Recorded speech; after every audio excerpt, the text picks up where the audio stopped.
تاکہ میں چیزوں کو بالکل اس طریقے سے پریزنٹ کر رہا ہوں جیسے یہ واقع ہوئی ہیں. انالیسس ہر مصنف کا شوق ہوتا ہے, وہ میں بھی دوں گا, تو پھر بیچ میں ایک الگ سب سیکشن بن سکتا ہے, ایک پیراگراف. سو میں نے اس کے لیے پھر یہ فارمیٹ اختیار کیا کہ جیسے یہ آپ ابن خلدون وغیرہ کی بعض کلاسیکل کتابیں دیکھتے ہیں تو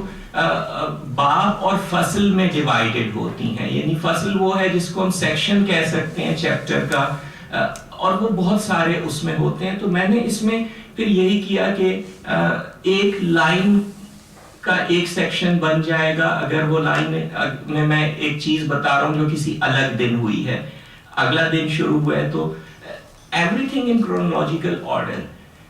Secondly, everything that is known should be included. اگر آرکائیوز میں کوئی چیک بک کے سٹبس پڑے ہیں تو میں لکھوں گا کہ 20 تاریخ کو اتنے اماؤنٹ کا چیک کاٹا. Everything that is known about him should be included. اگر کوئی ایسی افواہیں اور سٹوریز ہیں جن کو میں ریسرچ کر کے اس نتیجے پہ پہنچا ہوں کہ یہ درست نہیں ہے, تو ان کو میں یا تو لکھ کر کہہ دوں گا کہ کیوں میرے خیال میں ٹھیک نہیں ہے, یا اگر ایسی ہیں کہ جن کو اتنا زیادہ ایکسپوجر وہ ڈیزرو نہیں کرتی ہیں تو فٹ نوٹس میں ڈال دوں گا rather than means text. But it should be there. 6 volumes کا پلان ہے, 2 چھپ چکے ہیں جو 1913 تک کور کرتے ہیں, تیسرے پہ اب کام کر رہا ہوں جو 1922 تک جائے گا. 5th والیوم کے اینڈ پر علامہ اقبال فوت ہو جائیں گے. 6th والیوم ان کے جنازے سے شروع ہو کر آج تک آئے گا, یا اگر ممکن ہوا کہ کچھ اس دوران ان کی آئیڈیاز کی بنیاد پر یہ اندازہ ہو رہا ہوا کہ اس کی روشنی میں آئندہ کے لیے ہم کیا توقعات وابستہ کر سکتے ہیں, تو شاید ان کا بھی ذکر ہو جائے. تو 6واں والیوم جو ہے وہ کمپلیٹلی اس بارے میں ہوگا کہ ان کی ڈیتھ کے بعد ان کی تھاٹ کے ساتھ لوگوں نے کس طرح انٹریکٹ کیا ہے اور سوسائٹی نے. That's the plan. اس میں پہلی کتاب چھپی, اس کا میں نے کچھ بھی نہیں کیا, بلکہ اس میں جو کچھ کیا تو وہ پھر غازی صلاح الدین صاحب نے کیا, وہ شاید جی غازی بھائی بہت انہوں نے وہ جو ہے اس میں حوصلہ افزائی کی اور بہت سے لوگوں سے وہ انٹروڈیوس کروائی. اور ایک آپ نے کنسرن اس وقت یہ ظاہر کیا تھا کہ لاہور میں جو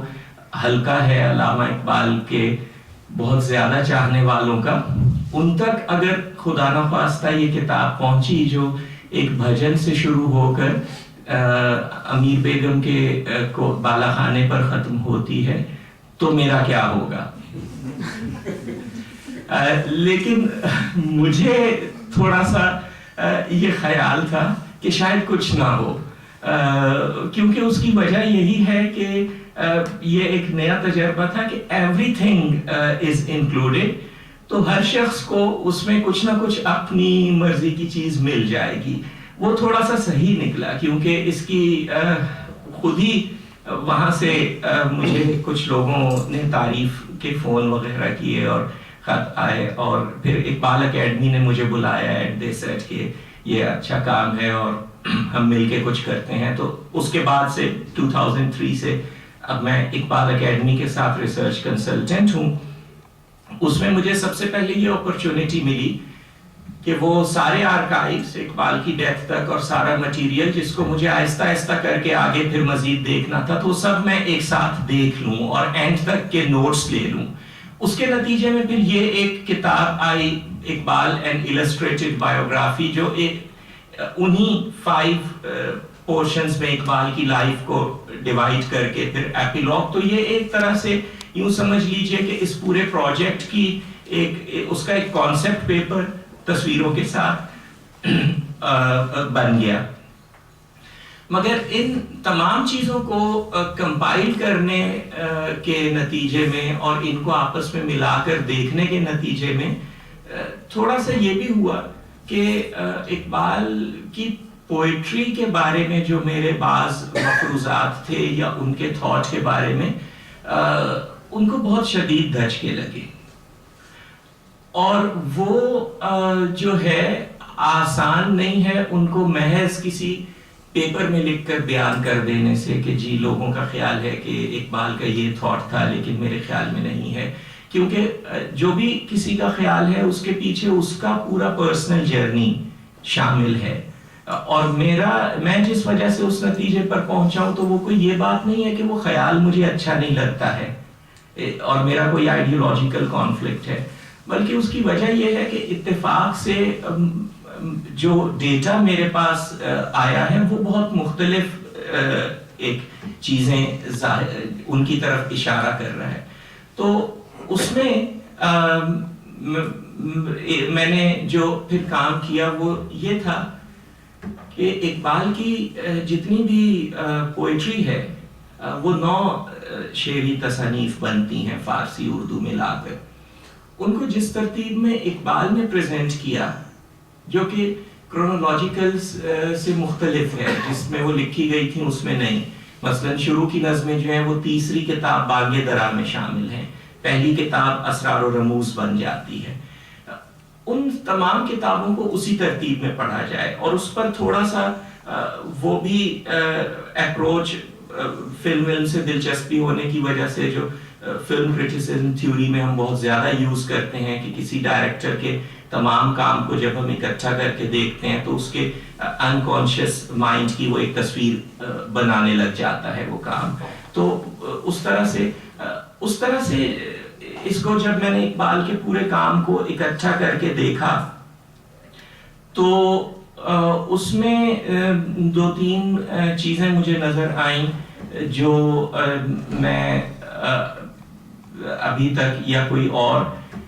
کسی دوسرے پوئٹ کے ہاں ڈسکور نہیں کر سکا ہے، اگرچہ میرا اپنا خیال یہ ہے کہ بہت سے ایسے لوگ ہیں جن کے کام کو اگر اسی قسم کی اپروچ کے ساتھ اسٹڈی کیا جائے گا تو ایگزیکٹلی یہی ریزلٹس وہاں سے بھی نکلیں گے، مثلا شیکسپیئر اور مولانا روم کے بارے میں میں پورے یقین کے ساتھ یہ کہہ سکتا ہوں، اور بھی کچھ لوگ ہوں گے۔ پہلی بات یہ کہ وہ اسرار و رموز سے ارمغان حجاز تک وہ کام جو ہے وہ ایک قسم کا ایک کنٹینیوس نیریٹو بن جاتا ہے، اور اس میں آہستہ آہستہ وہ ریڈر جس کو شروع میں پہلے کتاب کی تمہید میں اقبال یہی کہتے ہیں کہ میرے ہاتھ میں زندگی کا راز آ گیا ہے اور یہ آ گیا ہے اور وہ، اور تم اگر ان چیزوں میں دلچسپی رکھتے ہو تو پھر یہ میں تمہیں بتانا چاہتا ہوں، لیکن اگر نہیں رکھتے تو بھاگ جاؤ کیونکہ یہ چیزیں ہر ایک کے لیے نہیں ہیں، یا یہ چیزیں کم ہمت لوگوں کے لیے نہیں ہیں وغیرہ وغیرہ۔ وہ ریڈر آہستہ آہستہ اس کی پرسنالٹی ڈیویلپ ہونے لگتی ہے، اس میں یہاں تک کہ پھر وہ تیسری کتاب باغ درا کے اینڈ پر جو ایک طرح سے چوتھی کتاب ظہور عجم کا شروع بھی بن جاتا ہے، وہاں پر پھر وہ ریڈر سے وہ باتیں کرنے لگتے ہیں جو ابھی آپ نے کاظم سے سنی، تو راز کن فکاں ہے اپنی آنکھوں پر عیاں ہو جا وغیرہ وغیرہ، اور یہ پھر سلسلہ بڑھتا ہے۔ اس میں کچھ امیجری اتنی کنسسٹنٹ ہے کہ اس پر حیرت بھی تھوڑی سی ہو سکتی ہے، اور چونکہ لنگوسٹکس کا کچھ کچا پکا تھوڑا سا جو میرے ہاتھ میں تھا سرمایہ، اس میں یہی ہے کہ آپ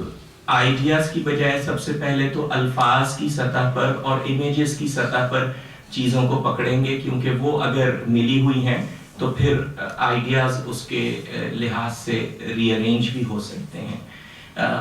اس حوالے سے میں تھوڑی سی